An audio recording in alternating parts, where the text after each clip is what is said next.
बिस्मिल्लाहिर्रहमानिर्रहीम। हमने last video में एक टॉपिक स्टार्ट किया था बैंक रिकन्सिलेशन स्टेटमेंट, और हमने एक ओवरव्यू लिया था इस टॉपिक का। और हमने डिस्कस किया था कि बिज़नेस की बैंकिंग नीड्स क्या होती हैं, बैंकिंग एक्टिविटीज़ क्या होती हैं, और हमने ये देखा था कि अकाउंटिंग ट्रांजैक्शंस जो बैंक से रिलेटेड होती हैं वो बिज़नेस की बुक्स ऑफ अकाउंट्स में कैसे रिकॉर्ड होती हैं, और बैंक की बुक्स ऑफ अकाउंट्स में वो कैसे रिकॉर्ड होती हैं और उनकी टाइमिंग। और फिर हमने ये देखा था कि कुछ एग्जाम्पल्स हमने डिस्कस की थी कि रिकंसाइलिंग आइटम्स की कुछ एग्जाम्पल हमने देखी थी कि बैंक के रिकॉर्ड्स में और बिजनेस के रिकॉर्ड्स में जो आइटम्स डिफरेंस कॉज करते हैं वो क्या होते हैं। हमने बात की थी कि कस्टमर एग्जाम्पल थी कि डिपॉजिट इन ट्रांजिट्स की बात की थी, हमने अनप्रेजेंटेड चेक्स की बात की थी। ये हमने एग्जाम्पल्स कुछ डिस्कस की थी। अच्छा, आज हम अपनी इस वीडियो में बैंक रिकन्सिलेशन स्टेटमेंट की एक प्रैक्टिकल एग्जाम्पल डिस्कस करेंगे, और हम देखेंगे कि बैंक रिकन्सिलेशन स्टेटमेंट बनाते कैसे हैं और क्या डेटा हमारे पास अवेलेबल होता है और क्या प्रोसेस हमें फॉलो करना होता है। ठीक है, लेकिन उससे पहले मैं आपको एक बात बता दूं कि दो चीज़ें आपने जहन में रखनी है और वो आपको बहुत क्लियर होनी चाहिए। एक तो ये, नंबर वन, कि जो अकाउंटिंग एंट्रीज हो रही हैं आपके बिजनेस की बुक्स में और बैंक की बुक्स में, आपको उस पर बिल्कुल क्लियर होना चाहिए कि बिजनेस में क्या एंट्री होगी और बैंक में क्या होगी, और उनकी टाइमिंग भी, यानी कि बिजनेस में कब एंट्री होगी और बैंक में कब एंट्री होगी, यानी कि पहले बैंक में एंट्री होगी या पहले बिजनेस में एंट्री होगी। तो अगर ये चीज़ आपको क्लियर है तो आपको कोई मुश्किल नहीं होगी बैंक रिकन्सिलेशन स्टेटमेंट बनाने में। ठीक है, और नंबर टू, आपको ये याद रखना है कि जो रिकंसाइलिंग आइटम्स होते हैं वो तीन तरह के होते हैं। रिकंसाइलिंग आइटम मींस कि जो आइटम्स बिजनेस की बुक्स में और बैंक रिकॉर्ड्स में जो डिफरेंस कॉज करते हैं वो तीन तरह के होते हैं, और वो ये होते हैं। सबसे पहले ये अनप्रेजेंटेड चेक्स। आपने कोई चेक सप्लायर को इशू किया, सप्लायर जैसे ही आपने चेक इशू किया अपने पास एंट्री कर दी, लेकिन सप्लायर ने बैंक में अभी तक चेक जमा ही नहीं कराया। ठीक है, तो इसको कहते हैं अनप्रेजेंटेड चेक। तो इसकी वजह से एक डिफरेंस आ गया। दूसरा डिफरेंस ये होता है कस्टमर डिपॉजिट्स इन ट्रांजिट। वो ये होते हैं कि कस्टमर ने आपको चेक दे दिया, आपने चेक लिया और अपनी बुक्स में रिकॉर्ड कर लिया, एंट्री, पेमेंट की एंट्री रिकॉर्ड कर ली, और बैंक में जाके चेक जमा करा दिया, लेकिन बैंक ने अभी तक उसको क्लियर नहीं किया। ठीक है, इसका मतलब बैंक में कोई एंट्री नहीं हुई, तो ये कहलाता है डिपॉजिट इन ट्रांजिट। ठीक है, ये सेकंड टाइप हो गई। थर्ड टाइप होती है कोई एरर। ठीक है, या तो आपने बिजनेस की बुक्स में कोई रॉन्ग एंट्री पास कर दी, या बैंक में कोई एरर हो गया, वहां पे कोई रॉन्ग एंट्री आ गई। ठीक है, तो ये तीन तरह के रिकंसाइलिंग आइटम्स होते हैं जो बिजनेस की बुक्स में और बैंक के रिकॉर्ड्स में डिफरेंस क्रिएट करते हैं। इन तीन के अलावा और कोई नहीं होते। ठीक है, तो आपने ये याद रखना है। ठीक है, अब हम एक एग्जाम्पल देखते हैं और हम देखते हैं कि हमें बैंक रिकंसिलिएशन स्टेटमेंट बनानी है तो उसके लिए हमारे पास क्या डेटा अवेलेबल होगा और किस तरह से जो है इंफॉर्मेशन हमें गई होगी, और जिससे हम बैंक रिकंसिलिएशन स्टेटमेंट अपनी बनाएंगे। अच्छा, ये कुछ इंफॉर्मेशन हमें दी गई है यहाँ पे, इसको देख लेते हैं।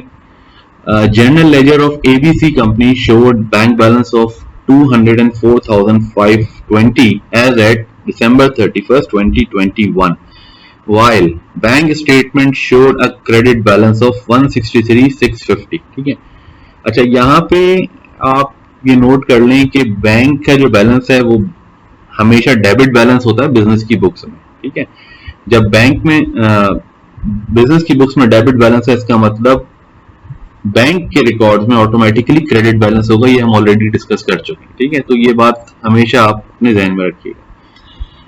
Following items were discovered causing difference between the business books and the bank statement। ठीक है, ये कुछ आइटम्स आइडेंटिफाई हुए हैं और जिनकी वजह से डिफरेंस आ रहा है। ठीक है, अच्छा, अब इनकी रिक्वायरमेंट ये है कि prepare bank reconciliation statement and also prepare the accounting entries not recorded in journal. अच्छा, यहाँ पे मैं आपको एक बात बता दूं कि जो रिकंसाइलिंग आइटम्स होते हैं और ये जो इंफॉर्मेशन हमें दी हुई है जो डिफरेंस कॉज कर रही है, इसमें आपको ये भी देखना पड़ेगा कि कोई ऐसी एंट्री तो नहीं है जो अभी तक बिजनेस की बुक्स में रिकॉर्ड नहीं हुई हुई। ठीक है, मैंने इसीलिए आपको अकाउंटिंग एंट्रीज बताई थी कि बैंक में कैसे रिकॉर्ड होती हैं और बिजनेस की बुक्स में कैसे रिकॉर्ड होती हैं।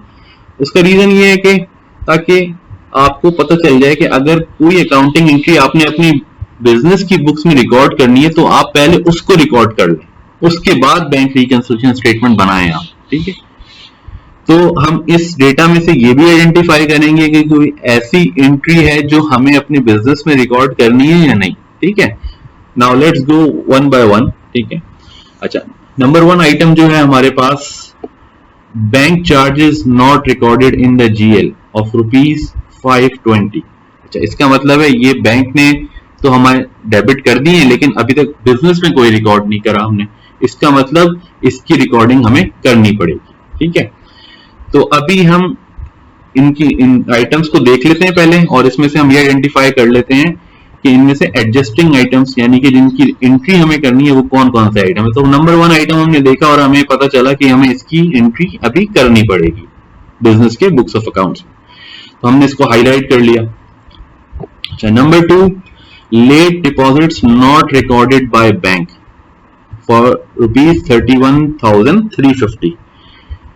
अच्छा, ये कोई डिपॉजिट्स हैं जो अभी तक बैंक में क्लियर नहीं हुए, यानी कि आपने बैंक में कुछ चेक्स जमा कराए होंगे और वो बैंक ने अभी तक क्लियर नहीं करे, इसका मतलब ये डिपॉजिट इन ट्रांजिट है, और इसका मतलब ये है कि इसकी एंट्री बिजनेस में तो हो चुकी है लेकिन बैंक में नहीं हुई, क्योंकि जब आपको चेक मिला होगा कस्टमर से तो आपने अपने बुक्स में एंट्री कर दी होगी, बैंक डेबिट और अकाउंट रिसीवेबल क्रेडिट कर दिया होगा, लेकिन जब बैंक में जमा कराया अभी तक बैंक की स्टेटमेंट में नहीं आ रहा, तो इसका मतलब बैंक में अभी क्लियर नहीं हुआ है, बैंक में एंट्री नहीं हुई है, तो आपको यहाँ पे अपनी बुक्स में कुछ और करने की जरूरत नहीं है।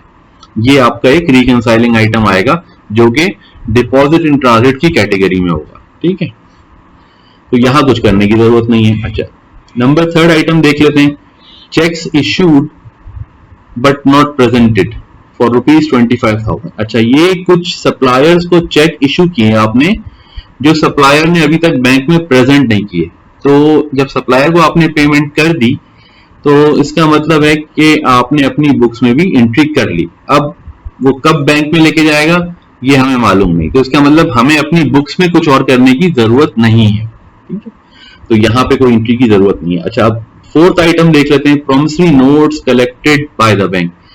अच्छा, यहाँ पे क्या होगा, promissory notes collected by the bank for ₹46,000।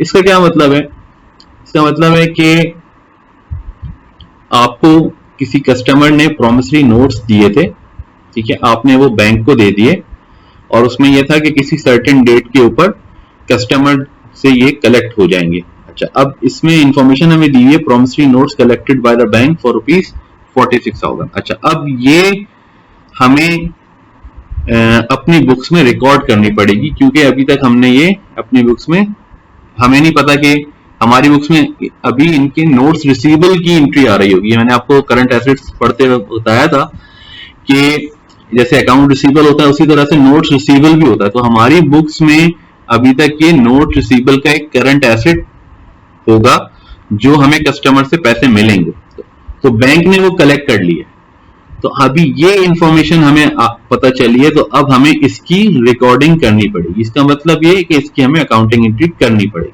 ठीक है, अच्छा,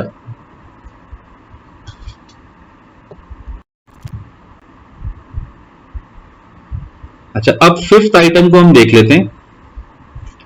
5th आइटम क्या है, check deposited but not cleared bye the bank. ये भी जो है ऐसा है कि चेक हमने डिपॉजिट किया था बैंक में, अभी तक क्लियर नहीं हुआ है। ठीक है, तो हमने कस्टमर से चेक लिया होगा और अपने पास एंट्री कर दी होगी कि बैंक डेबिट और अकाउंट रिसीवेबल क्रेडिट, ये हमने अपनी बुक्स में एंट्री कर ली होगी, और फिर हमने वही चेक बैंक में जमा करा दिया और अभी तक बैंक ने क्लियर नहीं किया, तो इसका मतलब ये एंट्री हमारी बुक्स में हो चुकी है लेकिन बैंक ने क्लियर नहीं किया, तो इसलिए बैंक में एंट्री नहीं हुई, तो हमें अपनी बुक्स में कोई एंट्री करने की जरूरत नहीं है। ठीक है। अच्छा, अब नेक्स्ट आइटम हमारे पास है withholding tax deducted for ₹10,000 and interest credited for ₹3,000 bye the bank. अच्छा, अब ये इंफॉर्मेशन हमें प्योरली बैंक स्टेटमेंट से मिली कि बैंक ने हमारे अकाउंट से 10,000 जो है डिडक्ट कर लिए हैं, टैक्स, कोई विदहोल्डिंग टैक्स उन्होंने डिडक्ट किया है, और हमारे अकाउंट में 3,000 जो हैं वो उन्होंने क्रेडिट कर दिए, कोई इंटरेस्ट इनकम हमें मिली है। ठीक है, तो ये एंट्री, इसका मतलब हमें अपनी बुक्स में रिकॉर्ड करनी पड़ेगी। अभी हमारी बुक्स में ये एंट्री नहीं आई है क्योंकि ये हमें बैंक स्टेटमेंट से देख के पता चला। अच्छा, लास्ट आइटम क्या है? Cheques dishonoured and return by the bank. अच्छा, cheques dishonoured and return by the bank, इसका क्या मतलब है?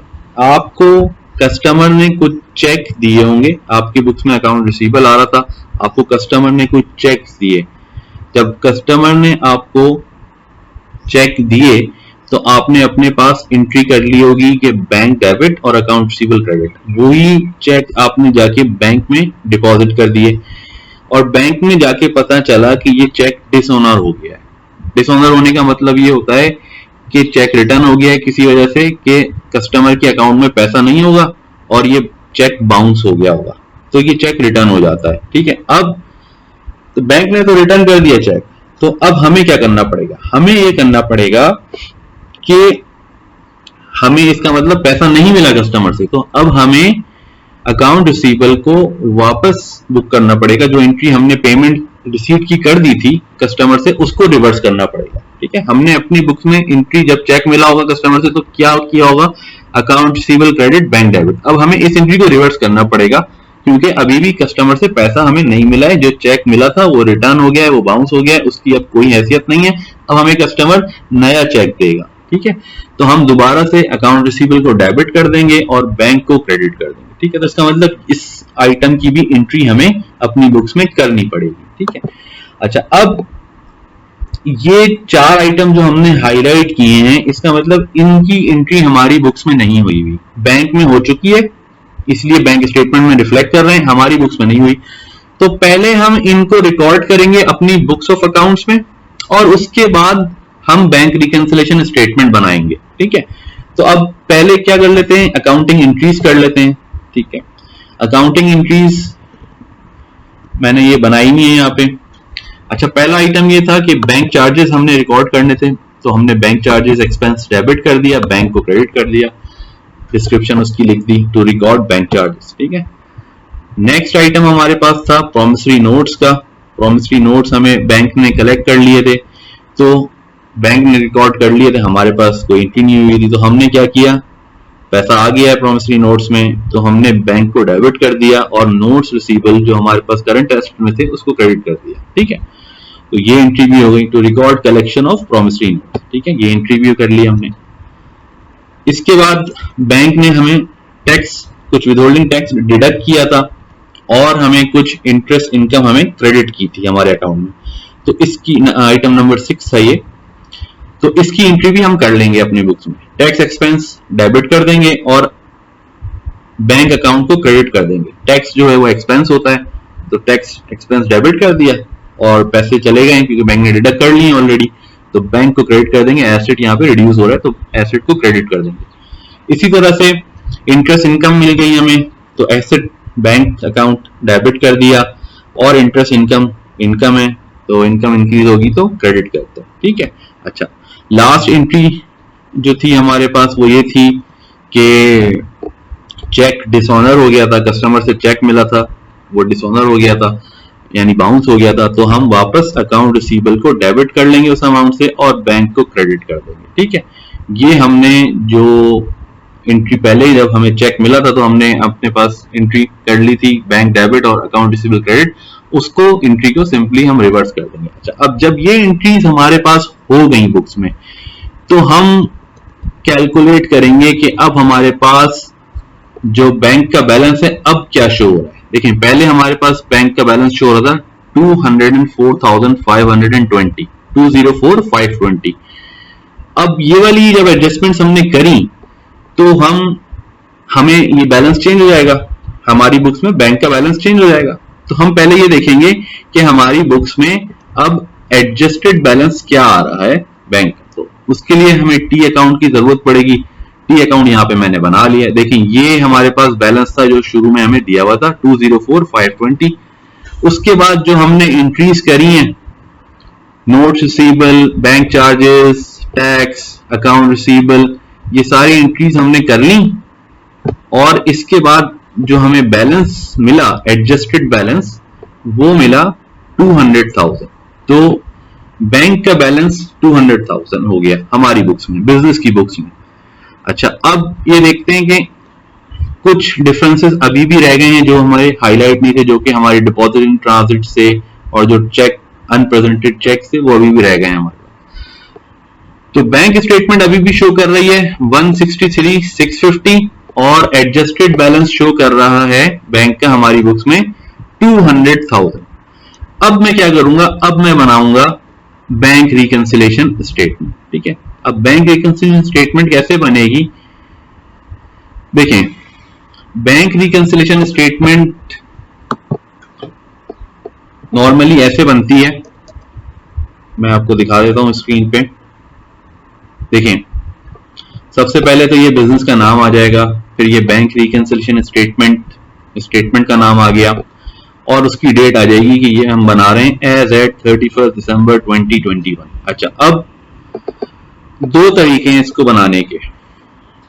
पहला तरीका ये है कि हम बैलेंस एज पर जीएल, जो हमारे जीएल बैलेंस है, उससे स्टार्ट करें।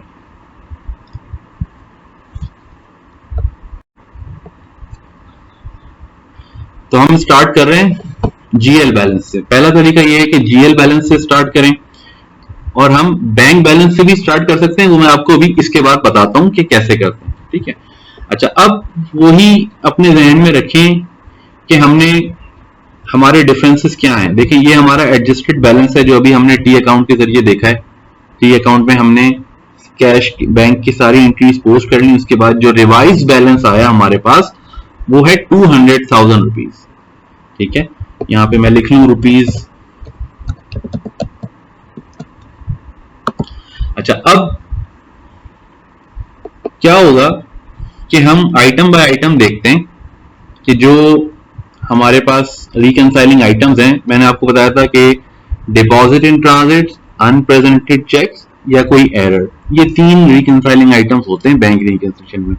तो अब हमने पहला आइटम आइडेंटिफाई किया था कि जो late deposits not recorded by bank, ये हमारी बुक्स में तो एंट्री हो गई, हमारी बुक्स में तो हो गई, लेकिन बैंक में नहीं हुई।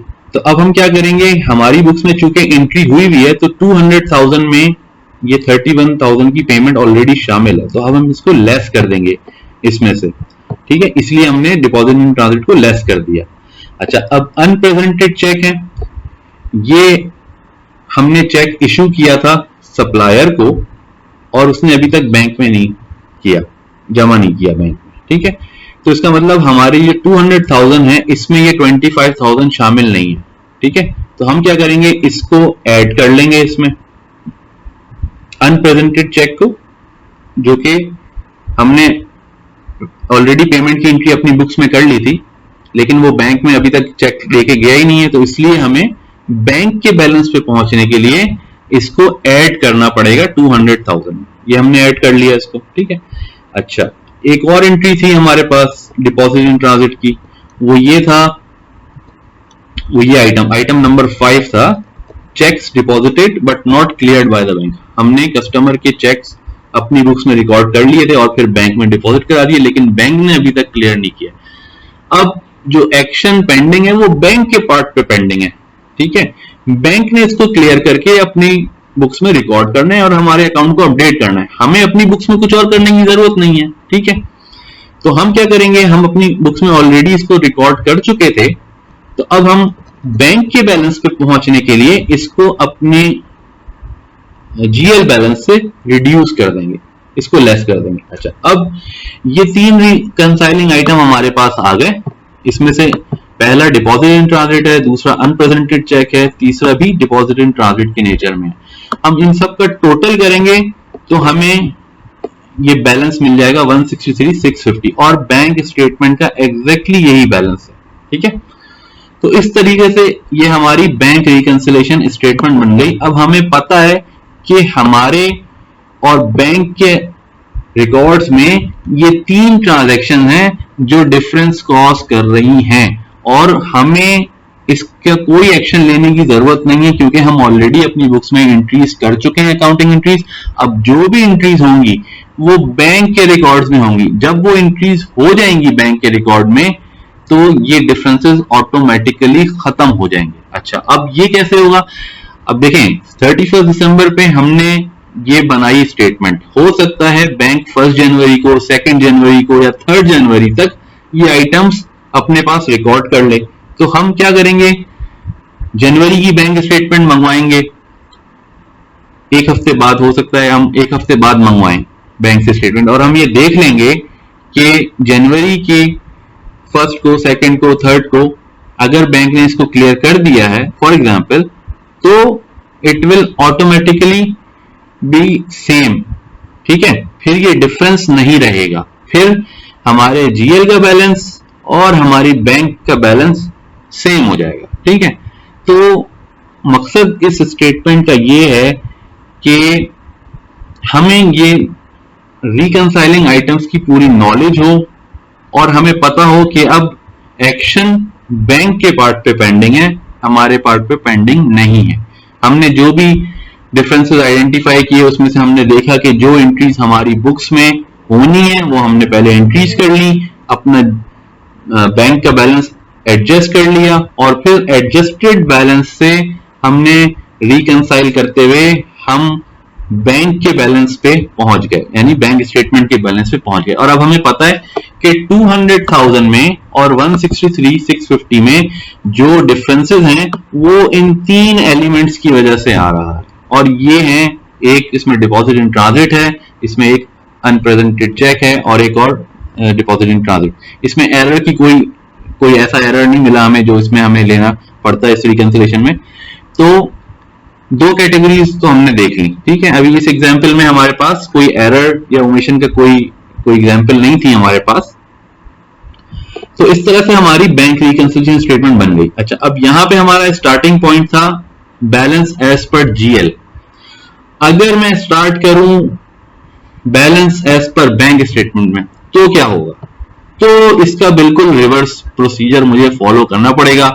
ये देखें, अब यहां पे राइट हैंड साइड पे मैंने क्या किया, मैंने स्टार्ट किया balance as per bank statement. ठीक है, और अब मैंने इसको बिल्कुल रिवर्स ऑर्डर में चला मैंने। ठीक है, क्योंकि ये बैंक में अभी तक रिकॉर्ड नहीं हुई है डिपॉजिट इन ट्रांजिट, तो मैंने बैंक के बैलेंस में इसको ऐड कर दिया 31,000 को। अनप्रेजेंटेड चेक जो है वो बैंक में अभी रिकॉर्ड नहीं हुए, तो बैंक में जब रिकॉर्ड होंगे तो हमारा अकाउंट कम हो जाएगा, हमारे अकाउंट का बैलेंस कम हो जाएगा, तो इसलिए मैंने उसको डिडक्ट कर दिया।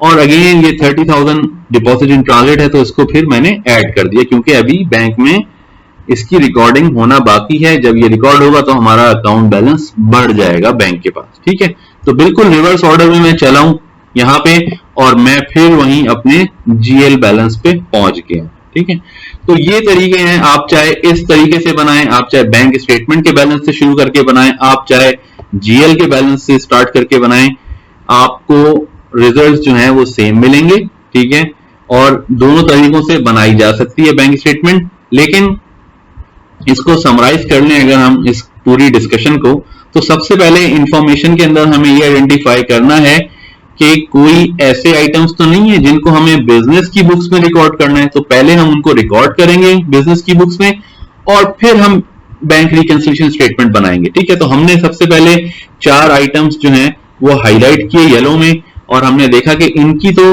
रिकॉर्डिंग अभी होना बाकी है। तो पहले हमने उसकी अकाउंटिंग एंट्रीज बनाई, फिर हमने उसको जीएल में पोस्ट कर लिया और हमने एडजस्टेड बैलेंस जो है वो निकाल लिया कि हमारी बुक्स में एडजस्टेड बैलेंस क्या। फिर इस एडजस्टेड बैलेंस से लेकर हमने जो है ना बैंक रिकंसिलिएशन बनाई और हम बैंक स्टेटमेंट के बैलेंस पे पहुंचे। ठीक है, अब हमें पता है कि हमारे एडजस्टेड बैलेंस में और बैंक स्टेटमेंट में क्या क्या डिफरेंस है।